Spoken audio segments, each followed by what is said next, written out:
Hello guys, welcome to my channel.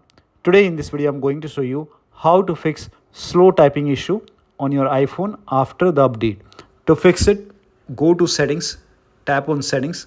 Now go to accessibility and then scroll down. Go to keyboard and typing. Now over here you can see key repeat. So if the key repeat is on, you can turn it off and then you can check. You can restart your iPhone and then check. If that does not work, go to settings once again. Now once you go to settings and then go to general option, tap on general and then go to transfer or reset iPhone. At the bottom here you can see transfer or reset iPhone.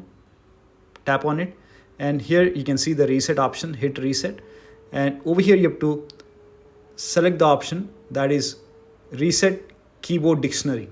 So you have to tap on reset keyboard dictionary and then enter your passcode over here.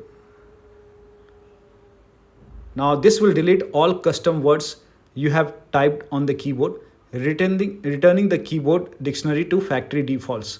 So it will go to defaults. All the custom words will be gone. So if you agree, tap on reset dictionary. And once this is done, now you can check. If that does not work, restart your iPhone and then you can check. Still not working. This time you can go to accessibility.